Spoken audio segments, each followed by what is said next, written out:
Përshëndetje.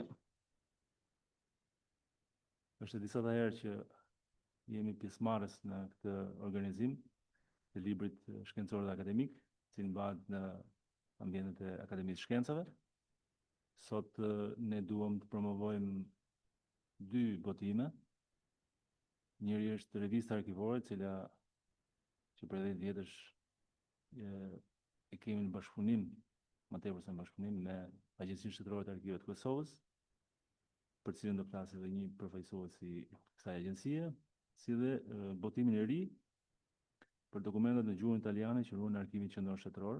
Është një udhërfys, për cilin do të flasi edhe bashkëautori i librit, zoti Gentian Kuka. Ja fjalën zotit Mehmet.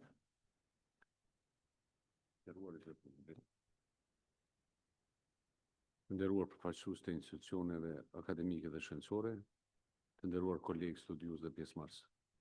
Kam derën dhe kënaqësinë e veçantë që në emër të Agjencisë Shtetërore të Arkiveve të Kosovës ju drejtohem sot për t'ju shprehur përshëndetjet më të përzemërta dhe t'ju uroj mirëseardhjen në këtë aktivitet të rëndësishëm i cili zhvillohet në kuadër të panajirit të 5 mbarkumtar të librit akademik të shkencor. Ky panajir i organizuar nga Akademia e Shkencave të Shqipërisë dhe Akademia e Shkencave të Arteve të Kosovës në bashkëpunim me Qendrën Kombëtare të Librit dhe Leximit ka fituar tashmë një status ngjarje të konsoliduar dhe me peshë të veçantë në jetën kulturore dhe shkencore shqiptare. Ai përfaqëson një formë të rëndësishme për afrimimin e vlerave të larta të mendimit akademik dhe shkencor, si një platformë të mirëfillt për forcimin e bashkëpunimit dhe shkëmbimit interinstitucional në hapësirën mbarkombëtare. Në këtë kontekst dëshiroj të vërë në pa rëndësinë e jashtëzakonshme të bashkëpunimit ndërmjet Agjencisë Shtetërore të Arkiveve të Kosovës dhe Drejtorisë së Përgjithshme të Arkiveve të Shqipërisë, gjë që falenderoj shumë për këtë bashkëpunim, i cili përmban një nga dy shtylla themelore të zhvillimit dhe modernizimit të veprimtarisë arkivore. Ky bashkëpunim përfaqëson një model të qëndrueshëm dhe të suksesshëm partneriteti institucional, i cili përmes angazhimit të përbashkët po zgjerohet dhe po konsolidohet në mënyrë të vazhdueshme. Një nga shtyllat kryesore të këtij bashkëpunimi është Konferenca Mbarkombëtare e Arkivistikës, që nga themelimi i saj në vitin 2017, kjo konferencë është shndruar në një tribunë të rëndësishme shkencore dhe profesionale, duke mbledhur ekspertë, arkivistë, historianë dhe studiues nga të gjitha trevat shqiptare dhe më gjerë. Ajo synon trajnimin dhe trajtimin e çështjeve themelore të arkivistikës, duke përfshirë ruajtjen, administrimin, digitalizimin dhe promovimin e trashëgimisë dokumentare, si dhe shërben si një mekanizëm i rëndësishëm për shkëmbimin e përvojave dhe avancimin e standardeve profesionale. Në vazhdim e këtij bashkëpunimi të frytshëm, një arritje e rëndësishme është edhe revista shkencore Arkivat Shqiptare, të cilën kemi nderën dhe kënaqësinë të prezantojmë sot. Kjo revistë përmban një platformë të konsoliduar për publikimin e rezultateve shkencore dhe zhvillimin e kërkimit në fushën e arkivistikës, duke dëshmuar angazhimin tonë të përbashkët në ruajtjen, studimin dhe promovimin e trashëgimisë dokumentare kombëtare. Në këtë frymë bashkëpunimi dhe për kushtimin institucional, kemi kënaqësinë të sjellim sot para jush këtë botim të rëndësishëm, i cili pasqyron kontributin e vyer të studiuesve dhe profesionistëve të kësaj fushë. Për prezantimin e numrit 61 të revistës Arkiva Shqiptare, kam derën të ftoj zonën Habibe Çovanaj që të merr fjalën. Ju faleminderit për vëmendjen dhe pjesëmarrjen tuaj. Ju uroj vim të mbarë.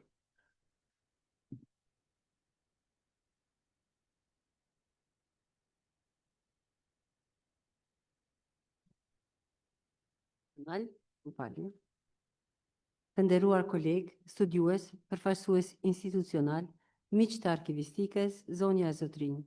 Është kënaqësi sot që në kuadër të panajirit të edicionit të 5 të panajirit të mbarkombëtar të librit akademik dhe shkencor, të promovojmë numrin 61 të revistës Arkivat Shqiptare, një botim shkencor i cili është rezultati i bashkëpunimit të qëndrueshëm ndërmjet Agjencisë Shtetërore të Arkivave të Kosovës dhe Drejtorisë së Përgjithshme të Arkivave të Shqipërisë.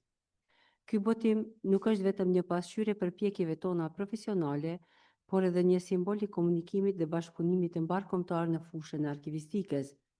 Botimi vjen i lidhur drejt për drejt me punimet frymën dhe kontributet e konferencës së 9 mbarkombëtare të arkivistikës, e cila u zhvillua me sukses në Shën Mitër të Kalabrisë vitin e kaluar, që është një qendër historike e komunitetit arbëresh dhe një hapësirë e gjallë e ruajtjes së identitetit shqiptar. Për këtë numër u përzgjodhen dhe u botuan 21 kumtesa shkencore, të cilat trajtojnë një gamë të gjerë temash, nga historia dhe kultura arbëreshe, te digitalizimi, arkitektura dokumentare, etika profesionale, siguria juridike, studime gjuhësore dhe sfidat e ruajtjes së trashëgimisë son dokumentare. Pas këtij prezantimi të përgjithshëm të botimit dhe të kontestit në të cilin u botua ky numër, le të ndalemi tani te përmbajtja shkencore e revistës. Për ta bërë prezantimin më të qartë dhe më komunikues, kumtesat e këtij numri i kam grupuar në disa ndarje tematike, të cilat reflektojnë natyrën dhe fushat që ato trajtojnë. Ndarja e parë tematike e këtij botimi i kushtohet trashëgimisë historike, vizuale dhe dokumentare, një fushë ku arkivat paraqesin rolin e tyre më të dukshëm si ruajtës të kujtesës kolektive. Në këtë kategori përfshihen studimet që ndriçojnë burime të rëndësishme arkivore, filmike, fotografike, diplomatike, si dhe dokumente që kontribojnë në rindërtimin e historisë sonë kulturore dhe shoqërore. Pjesë e kësaj ndarje janë kumtesat e autorëve, Alketa Luari, që trajton vlerën e fondit filmik shqiptar dhe rolin e arkivit qendror të filmit në dokumentimin e historisë shqiptare, që nga xhirimet më të hershme deri te periudha moderne. Autori Besnik Rameti paraqet burime të pazbuluara më parë në Arkivin Qendror të Kroacisë, me dokumente e fotografi mbi diasporën, rezistencën dhe ngjarjet dramatike të shekullit 20. Kumtesa e radhës e kësaj ndarje është e autores Erar Baqiraku, e cila në kumtesën e saj ndriçon angazhimin humanitar e politik të komunitetit arbëresh në vitet 1913-1915, sidomos misionin shëndetësor dhe rolin e Terence Toçit. Autorja Gea Sulo paraqet vlerën e jashtëzakonshme të fototekës së Arkivit Qendror Shtetëror, që ruan mira imazhe të trashëgimisë arbëreshe dhe shqiptare, dhe për këtë ndarje autori i fundit është Gjon Berisha, i cili në kumtesën e tij analizon fondet mesjetare të Arkivit të Dubrovnikut, ku dokumentohen marrëveshje tregtare, lidhje diplomatike dhe historia e familjeve fisnike shqiptare. Duke u nisur nga trashëgimia e shkruar, vizuale dhe dokumentare, vazhdojmë në një tjetër shtresë të rëndësishme të identitetit tonë kombëtar, gjuhën, kulturën dhe letërsinë e komunitetit arbëresh. Ndarja e dytë tematike përmbledh kontributet që trajtojnë identitetin kulturor, letërsinë dhe gjuhën arbëreshe, duke sjellë vlera të pasura për të kuptuar zhvillimet historike, letrare dhe gjuhësore të këtij komuniteti unik. Këto kumtesa depërtojnë në tekstet, figurat dhe narracionet që kanë ushqyer vazhdimisht kulturën arbëreshe dhe që mbesin pjesë e pashkëputshme e trashëgimisë sonë kombëtare. Në këtë ndarje tematike bëjnë pjesë kumtesat e autorëve Artan Haxhi dhe Mimoza Pirku, bashkautor, të cilët sjellin një analizë të thelluar për figurën e Gavril Darës së Ri dhe veprën e tij të famshme Kënga e sprasme e Bales. Autoria Oreste Parise trajton përkthimin e monografisë së profesoreshës Klara Kodra mbi Francesco Antonio Santorini, një figurë qendrore e letërsisë arbëreshe. Autoria Jona Taçi paraqet kontaktin gjuhësor në arbërisht përmes teorive moderne të ndërrimit të kodeve, përzierja e kodeve dhe bashkëveprimi gjuhësor. Dhe në fund, bashkautorët Zamira Shkreli dhe Carmen Lazri vlerësojnë rolin e arkivave të Shkodrës në dokumentimin e trashëgimisë arbëreshe. Nga tradita kulturore dhe gjuhësore për të cilën ruajtja dokumentare ka një rol thelbësor, kalojmë në një fushë tjetër me rëndësi jetike, sfidat bashkëkohore të arkivistikës në epokën digjitale. Pra, ndarja e tretë tematike i dedikohet digitalizimit, platformave elektronike dhe modernizimit të shërbimeve arkivore. Pjesë e kësaj nëndarje janë kumtesat e autorëve Bekim Aliu, ku prezanton platformën SEMA, pra një sistem modern për menaxhimin e materialeve arkivore në Agjencinë shtetërore të arkivave të Kosovës. Autorja Habibe Çovanaj, që i bie në këtë rast unë, kam paraqitur kërkesat për hulumtim në Agjencinë Shtetërore të Arkivave të Kosovës në periudhën 2022-2024, trendet e kërkimit dhe rolin e digitalizimit në rritjen e efikasitetit. Autori i radhës është Haxhi Ademi, i cili paraqet arkivin e Institutit të Historisë në Prishtinë dhe sfidat e transformimit digjital, dhe në fund Lenida Lekli, e cila trajton arkivat digjitale si mjete inovative në procesin mësimor dhe formimin e kompetencave bashkëkohore. Pas teknologjisë dhe inovacionit, fokusin e zhvendosim tek dimensioni tjetër jetik për arkivat, funksioni edukativ, bibliotekat dhe roli i tyre në formimin profesional e kulturor të shoqërisë. Kategoria e 4 tematike pra përfshin kontributet që trajtojnë bibliotekat arkivore, edukimin e brezave të rinj dhe rëndësinë e arkivave në orientimin profesional të nxënësve. Kjo tematik nënvizon rolin social dhe edukativ të institucioneve arkivore përtej funksionit klasik të ruajtjes së dokumenteve. Pjesë e kësaj nëndarje janë autorët, kumtesat e autorëve, Hatixhe Ahmeti dhe Rudina Mita, të cilat autorja Hatixhe Ahmeti analizon bibliotekën e Arkivit të Kosovës dhe sfidat bashkëkohore të shërbimit bibliotekar, ndërsa autorja Rudina Mita trajton rolin e arkivave në orientimin profesional të nxënësve dhe zhvillimin e aftësive jetësore. Kontributet vazhdojmë me ndarjen tjetër, kontributet e së cilës shqyrtojnë sfidat e respektimit të ligjshmërisë, mbrojtjes së të dhënave personale dhe sigurisë juridike në dokumentet elektronike. Ato pasqyrojnë nevojen për ndërthurje të ekspertizës arkivore me standardet juridike moderne. Në këtë ndarje tematike bëjmë pjesë kumtesa e autorëve Jusuf Osmani dhe Sajmir Shatku në bashkautor me Ismail Shehun.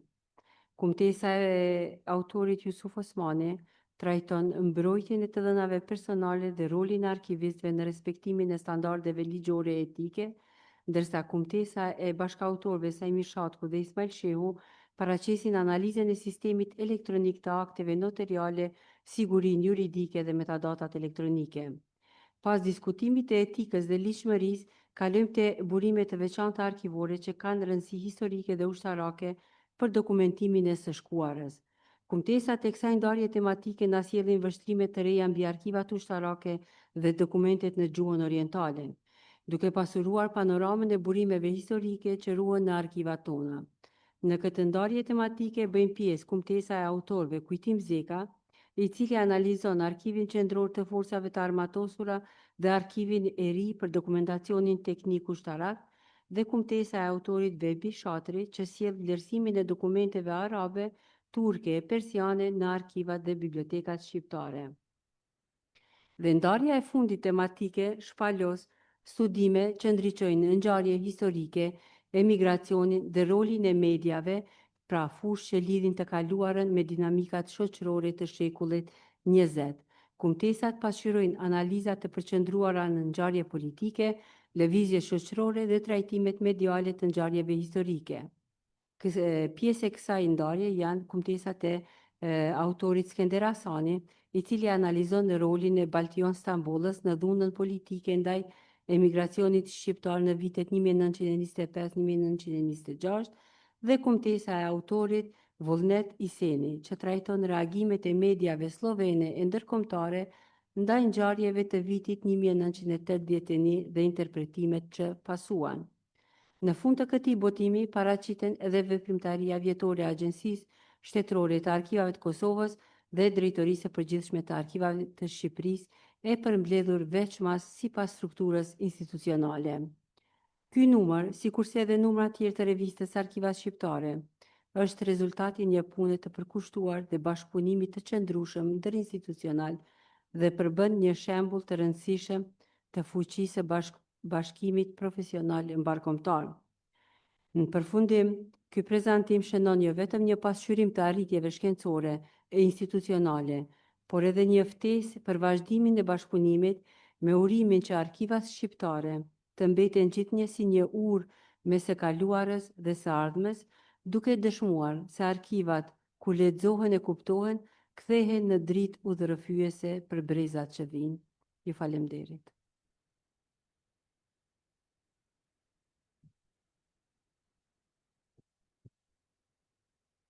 Faleminderit Habibe për këtë prezantim të revistës arkivore. Shpresoj të jesh edhe tek prezantimi i revistës Ravës, meqense kemi edhe konferencën që do organizohet në qershor. Siç e përmenda edhe më parë, përveç revistës arkivore dhe botimit me dokumente në gjuhën italiane, që ruhen në Arkimin Qendror Shtetëror, ka edhe një botim tjetër i Drejtorisë Përgjithshme të Arkiveve, që i kushtohet, është një mbledhje dokumentash që i kushtohet Nikol Ivanaj, një personalitet i shquar i linjës kombëtare. Ky botim përmbledh dokumenta arkivore të periudhës nga viti 1879 deri në 1951 dhe na jep një pasqyrë të plotë të jetës dhe veprimtarisë së tij. Nga këto dokumenta kuptojmë se Ivanaj nuk ishte vetëm një gazetar, por edhe një patriot, politikan, mendimtar i angazhuar për çështje kombëtare, si dhe që luajti një rol shumë të rëndësishëm në organizimin e lëvizjes kombëtare, si dhe në përhapjen e ideve për pavarësi dhe në zhvillimin e arsimeve të kulturës shqiptare.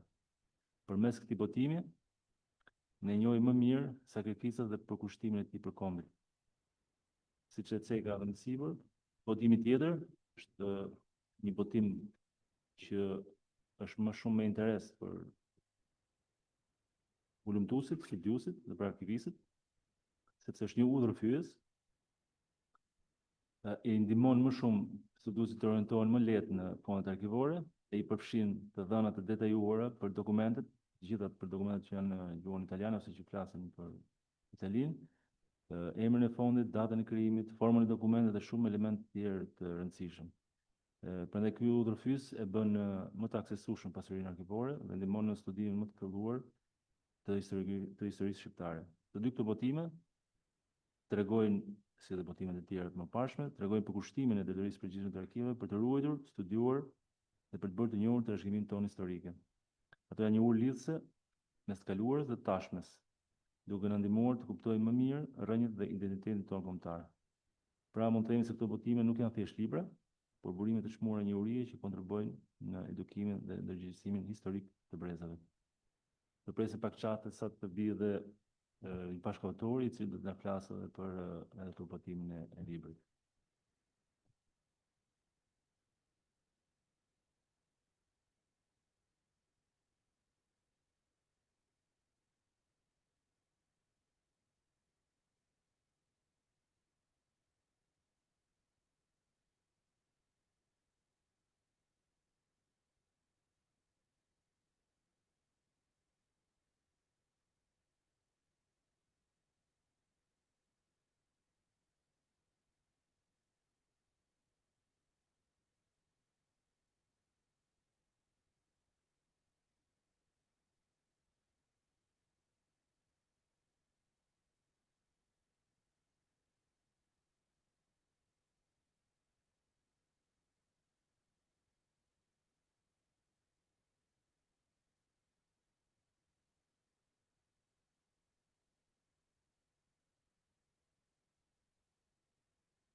Përshëndetje Gendi. Jo, s'ka gjë, fillo se ne kemi bërë prezantimin, kështu që mund të fillosh. Faleminderit.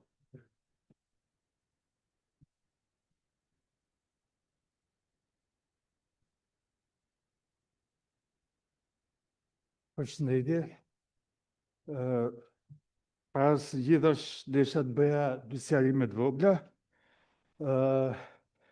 Është përgjegjësie dhe ndjem vlerësimi për të folur përpara jush në këtë sallë që mban emrin e një prej figurave më të shuara të historiografisë shqiptare, zot profesor Alex Budus. Dhe së dyti desha të bëja një sqarim të shkurtër lidhur me titullin e botimit që prezantojmë sot. Do t'i bëja një këshill institucionit botues që të kishte respektu variantin e propozuar nga autorët lidhur me titullin dhe mënyrën e konceptimit dhe logjikimit të këtij udhërofyesi dhe do bëte të mundur që të bënim një vlerësim më të drejtë të këtij punimi. Megjithatë, po fillojmë. Siç dihet, arkivat përbëjnë një nga shtyllat themelore të ruajtjes së kulturës historike dhe identitetit kulturor të një kombi. Brenda këtij konteksti, Arkivi Qendror Shtetëror përfaqëson institucionin kryesor në Shqipëri për ruajtje dhe administrimin e trashëgimisë dokumentare. Një komponent me rëndësi të veçantë brenda këtij sistemi janë fondet personale dhe familjare, të cilat përmbajnë dokumentacion të prodhuar nga individët me rol të rëndësishëm në jetën politike, kulturore dhe shoqërore të vendit tonë. Megjithatë, brenda këtij grupi të madh fondesh personale, dokumentat në gjuhën italiane zënë një vend të konsiderueshëm si nga pikpamja cilësore dhe nga pikpamja cilësore, gjë që ka qenë një nga motivet kryesore që e kanë shtyr autorët për të përzgjedhur këtë botim, përgatitur këtë botim. Një arsye tjetër e përzgjedhjen e kësaj teme ka qenë insistimi i veçantë i zotit Shaban Sinani, ish drejtori i përgjithshëm i arkivave të shtetit në momentin kur unë jam punësuar pranë drejtorisë së përgjithshme të arkivave, i cili ka pasur një ndikim të veçantë për të më stimuluar për të filluar për të punuar për përgatitjen e një udhërofyesi për dokumentet në gjuhën italiane, duke parë interesin e faktin që unë punoja në sektorin e përpunimit të dokumentave për periudhën para 1944 dhe sësia e dokumenteve në gjuhën italiane të kësaj periudhe ishte e konsiderueshme.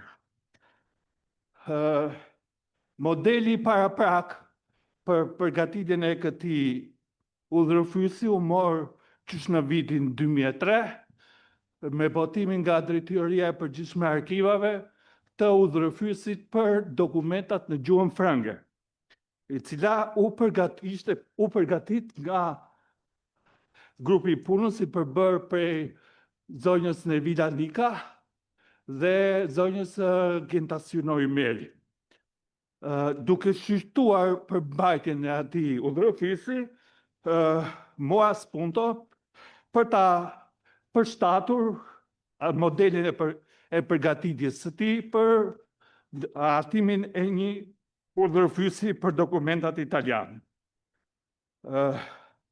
Sa i përket metodologjisë që është përdorur, mund të themi se udhërofyesi respekton parimet bazë të arkivistikës bashkëkohore, duke përfshirë parimin e origjinës dhe sidomos parimin e pandashmërisë së fondit.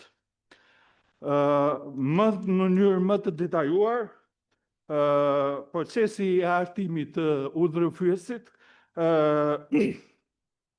ka kaluar në disa faza. Faza parë ishte identifikimi i materialit. Në këtë fazë janë analizuar një numër i konsiderueshëm fondesh personale që ruhen në Arkivin Qendror të Shtetit për të identifikuar dokumentet përkatëse që janë me gjuhën italiane. Për këtë jemi fokusuar si bashkautor në përshkrimet ekzistuese arkivore, do me thënë inventarët e fondeve përkatëse, dhe në verifikimin e njësive arkivore nëpërmjet mikrofilmave dhe skanimeve, jo nëpërmjet kopjes materialit origjinal që ruhet në dosje. Së dyti, momenti i dytë është analiza diplomatike dhe paleografike e materialit, i cila përfshinte një analizë formale, gjuhësore dhe historike. Faza e tretë konsistonte mund ta cilësojmë si faza e klasifikimit dhe sistematizimit të materialit të përzgjedhur.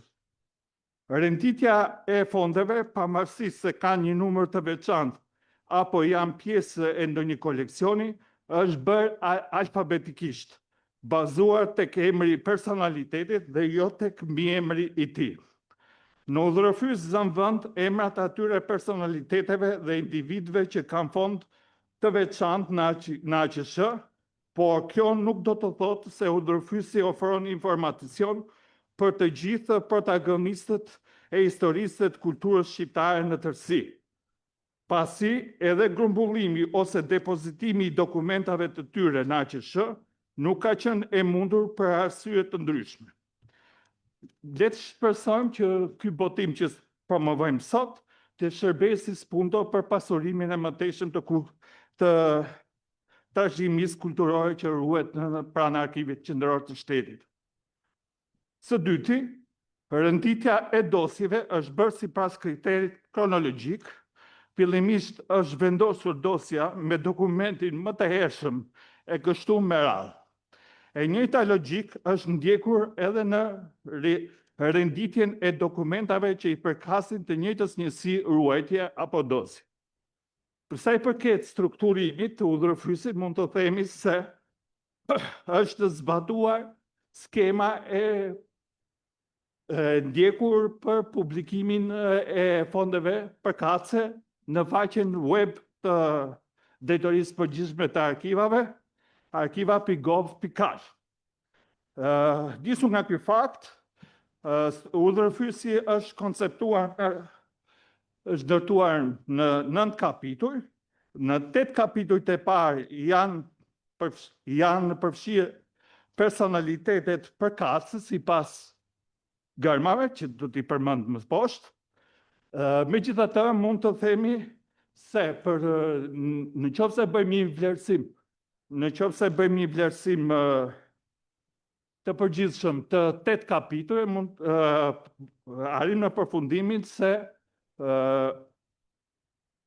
për secilin fond është dhënë ose personalitet që është përfshirë në udhërfyes është dhënë emërtimi i fondit, numri i fondit, data e krijimit të dokumentit, numri i njësisë së ruajtjes ku ndodhet dokumenti, forma e dokumentit,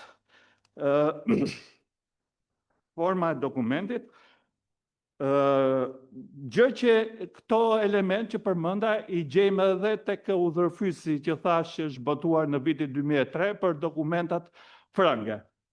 Gjë e re që sjell ky udhërfyes, ndryshe nga udhërfyesi i vitit 2003 për dokumentet frënge, është fakti që titulli i dokumentit është më i detajuar. Çfarë duhet të them? Duhet të them që nuk është mjaftuar, për shembull, thjesht duke thënë letër e filanit dërguar Y-it, e biti filan, referencë arkivore filan, por është dhënë është shkuar dhe më tej, është dhënë dhe përmbajtja ose çështja që trajton dokumenti përkatës. Për sa i gjithashtu, një element tjetër shtesë, ndryshe nga udhërfysi i vitit 2003, është përfshirja e vitit të përpunimit të dosjes. Nga ulëmtimi i 1051 dosjeve të përfshira në udhërfys, rezultojnë se 512 dosje, ose 48,7% janë sistemuar gjatë viteve të regjimit komunist, dhe 539, ose 51,3% janë sistemuar pas ndryshimeve demokratike. Në pamje të parë duket sikur kemi një përputhshmëri, sikur është bërë një punë e madhe më e madhe pas ndryshimeve demokratike, po në fakt nuk është kështu, sepse në qoftë se hym në analizë të përmbajtjes konkrete të dokumentave, të dosjeve, sasia e materialit në flet është shumë e ulët. Në qoftë se do të japim një statistik mbishtrien kohore të këtyre dosjeve, përpunimit të këtyre dosjeve, mund të themi që në vitet 60 janë sistemuar gjithsej 286 dosje, në vitin 70 janë sistemuar 154 dosje, në vitin 80 janë sistemuar 66 dosje, në pak muajt e vitit 90 janë sistemuar 6 dosje, kurse për periudhën pas ndryshimeve demokratike, nga vitin 1991 deri në vitin 1999 janë sistemuar gjithsej 122 dosje, kurse pas viteve 2001, marrë këtë vit si vit reference për faktin sepse në vitin 2001 është botuar nga Drejtoria e Përgjithshme e Arkivave udhërfysi i përgjithshëm i fondeve për fondet personale dhe familjare.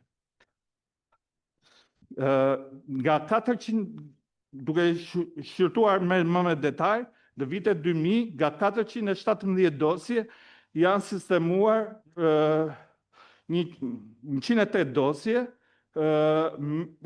nga 417 dosje, 108 dosje prej tyre u diet fiks viti i përpunimit, do më dhënë ka një shënim specifik në regjistrat përkatëse të Drejtorisë Përgjithshme të Arkivave për vitin e përpunimit, kurse për 309 dosje nuk ka asnjë shënim në regjistrat përkatëse të evidencës së arkivit ku janë sistemuar këto fonde. Element tjetër ftesë që ka ky udhërfys ndryshe nga udhërfysi i vitit 2003, është emërtimi i degës së veprimtarisë në të cilën ndodhet dosja ku ndodhet dokumenti përkatës në gjuhën italiane. Nga ulëmtimi i 1051 dosjeve të përfshira në udhërfys rezulton se këto dosje janë përfshirë ose kataloguar në 11 degë të ndryshme veprimtarie dhe konkretisht. Po përmend vetëm 2 kufit në më të vogël në më të madh. Biblioteka e fondkrijuesit ka 1 dosje, kurse letë këmbimi ka 316 dosje.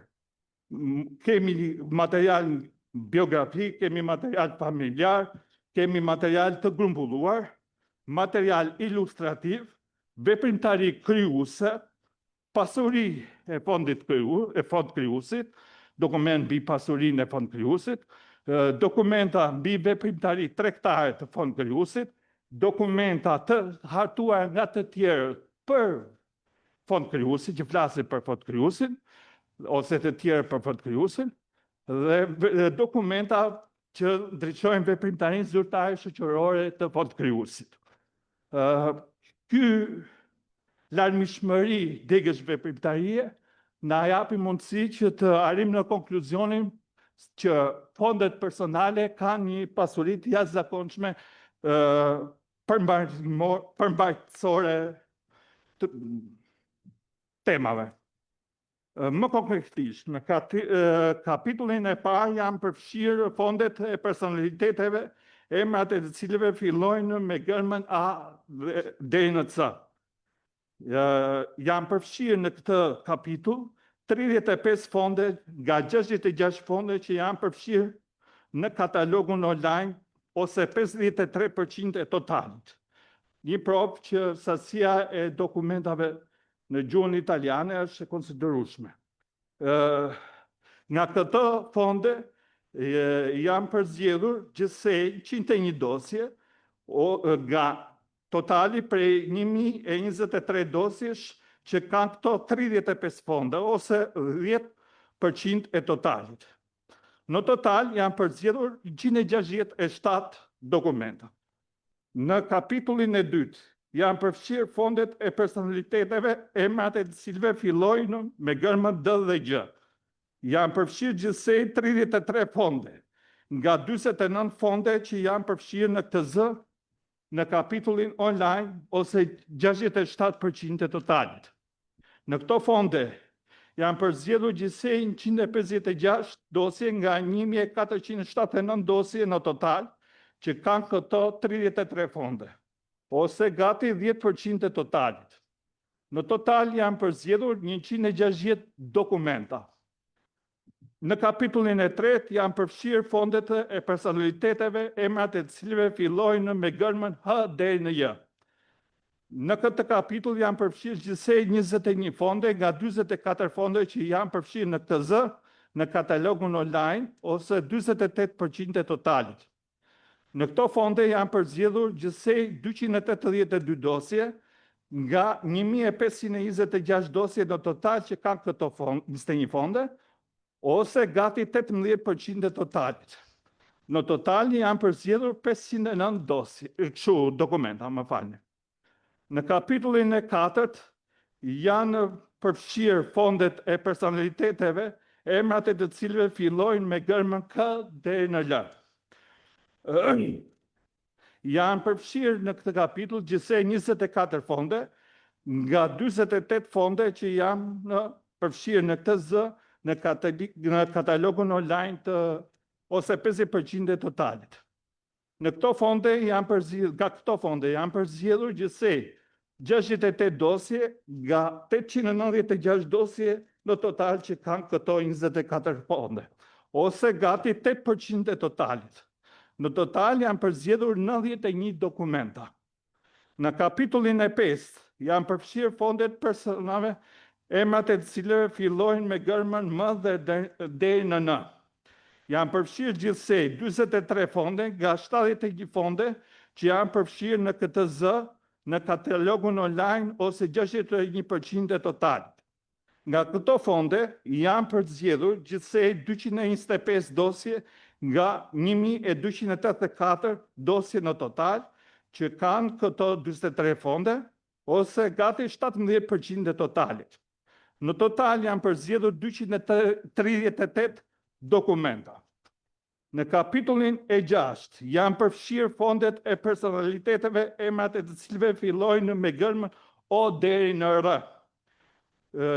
Në këtë kapitull janë përfshirë gjithsej 11 fonde nga 34 fonde që janë përfshirë në këtë zë në katalogun online ose 32% e totalit.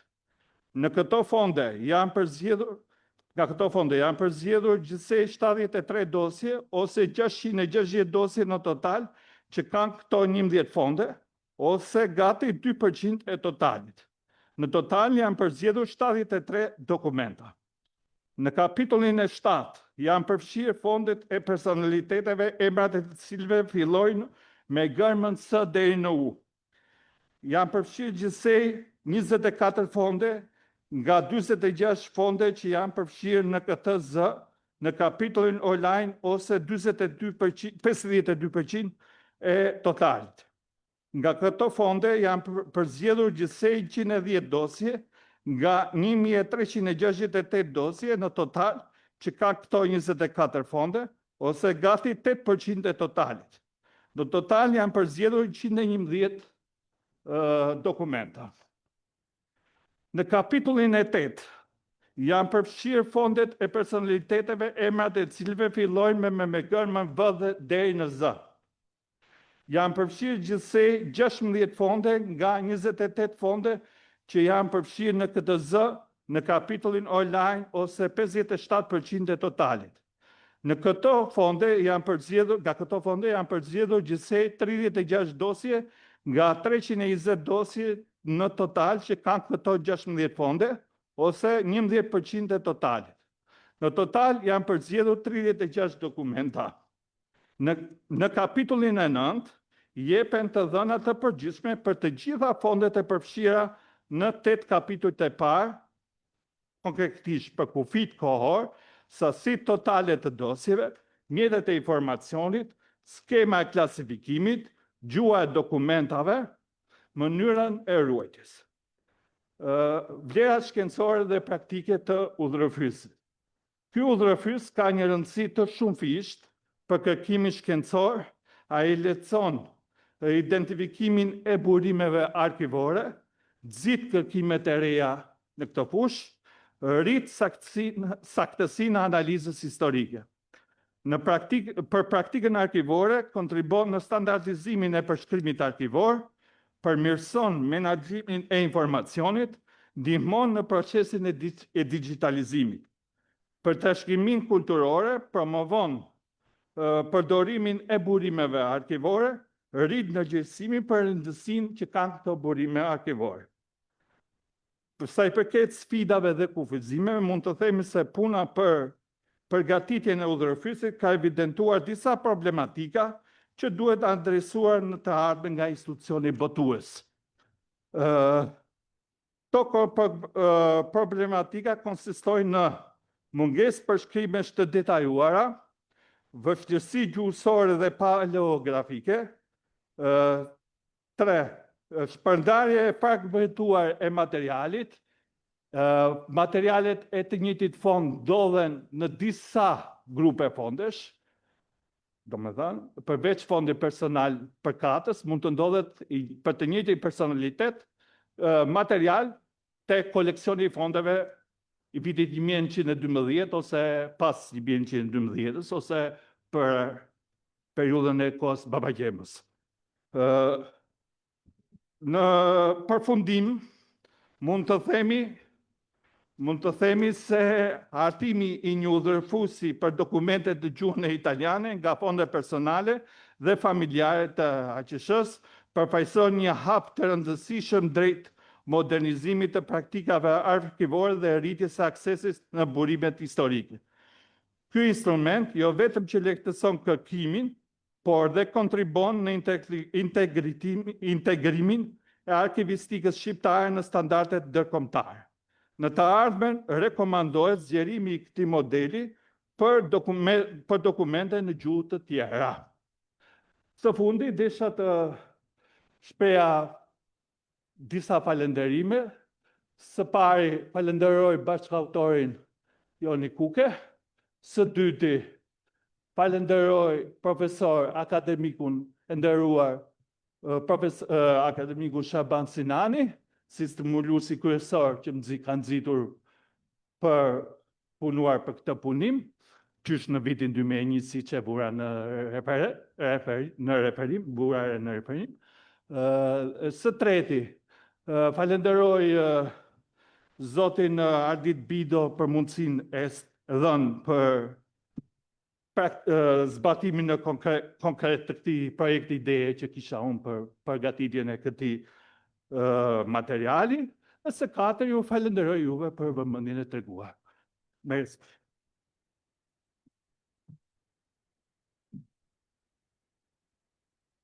Falenderoj Medianin për këtë prezantim shumë të oksishëm që i bëri botimit, si dhe i uroj suksese autorëve për botimet të mëtejshme. Gjithashtu ne jemi edhe këtë vit në fazën e aplikimeve për botimet e reja. Shpresoj që derisa të mbyllet aplikimi, do të ketë mjaft projekte botimesh interesante, të cilat do të botohen në vitin tjetër. Gjithashtu, ju uroj suksese dhe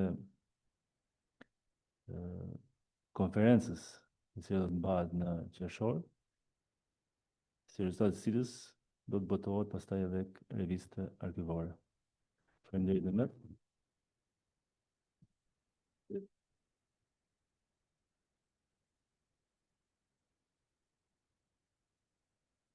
Faleminderit shumë për vëmendjen. Besoj që ishim të qartë në elaborimin e këtyre dy gazetës shqiptare dhe librit. Ndaj edhe një herë ju falenderoj për vëmendjen e juaj. U pafshim në takime tjera të radhës.